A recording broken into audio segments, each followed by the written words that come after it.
রিশু কোথায় গেল? তোমরা কি আমার রিশুকে কেউ খুঁজে পাচ্ছ, দেখতে পাচ্ছ?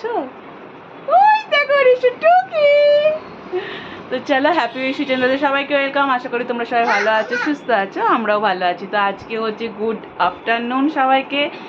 গুড আফটারনুন থেকে আজকে ছোট্ট একটা ব্লগ শুরু করেছি। আজকেও প্রমিস রাখতে পারিনি, সকাল থেকে ব্লগ শুরু করতে পারিনি, খুবই ব্যস্ত। হ্যাঁ, টুকি করছি, খুবই ব্যস্ত। আর এখন হচ্ছে প্রায় 1:45 বাজে। টুবাই এই খেয়ে ডিউটি গেল, রিশু সোনাকেও খাইয়ে দিয়েছি। আর ঘুম থেকে উঠতেও লেট হয়েছে, তারপরে মানে ঘুম ভাঙছিল না, যেহেতু ওয়েদার খুবই ভালো, বৃষ্টি হচ্ছে সারাদিন। এখন একটু বন্ধ আছে, খুব বৃষ্টি হচ্ছে জানো তো।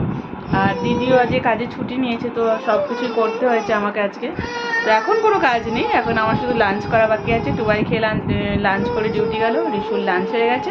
তো ভাবলাম বড় ব্লগ করতে পারি, তো ছোট্ট একটা মিনি ব্লগ করি তোমাদের সাথে।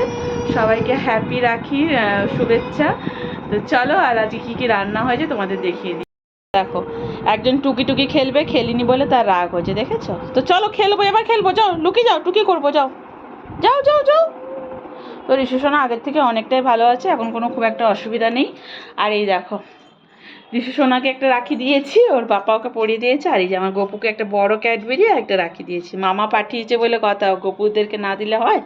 তো ওই বড় গপুকেও একটা দিয়েছে। আর আমার গপু তো খাচ্চাই, দেখো দেখো এবার হামা দিচ্ছে, ও রাগ হয়েছে, ওর সাথে খেলতে হবে। ও চলো তোমাদেরকে একবার দেখিয়ে দিই। আজকে রান্না হয়েছে এখানে ভাত, আর এখানে হচ্ছে ঝিঙে আলু পোস্ত, একটু পাতলা পাতলা ঝোল টাইপের রেখেছি, কেন আমি এটা দিয়েই ভাত খাবো, আর আজকে আমার আলাদা কিছু করিনি। আর এটা মাছ দিয়ে সবজি দিয়ে একটা ঝোল, ব্যাস এটাই আজকে রান্না। আজকে ব্লগটা শুরু করতে চেয়েও করতে পারিনি, একই কাজে লেট হয়ে গেছে। তারপরে টুবাইয়ের 2-10টা ডিউটি, রান্নাবান্না, ঘর ঝাঁট দেওয়া, মোছা, এগুলো সব করছি আজকে। আর বাসনটা কালকে মেজেই রেখেছিলাম, কারণ বাসন মাজার ঝামেলা আজকে আমি রাখিনি, জানি আজকে বাসন মাজতে গেলে অনেক লেট হয়ে যাবে। তো এই হচ্ছে অবস্থা। আর আকাশের অবস্থা খুবই খারাপ, পুরো মেঘ অন্ধকার করে ধরে আছে। আর যখন তখন মানে বৃষ্টি হয়ে যাচ্ছে, বৃষ্টি বন্ধ হচ্ছে, এই হচ্ছে অবস্থা। আমার এই ঘরের অবস্থা দেখো, এখানে বিছানা, এর উপরে দুটো কাঁথা পাতা থাকে, ঋষি সোনা কালকে এখানে হিসু করেছে। তো এটা শুকোয়ও নিয়ে হালকা হালকা ভেজা আছে, শুকিয়ে গেছে, ও করে না, হঠাৎই করে দিয়েছে জানি না। আর এখানে সব কাপড়গুলো কাচা হয়েছে, এগুলো একটু শুকিয়ে শুকিয়ে গেছে, তো এখানেই মিলেছি।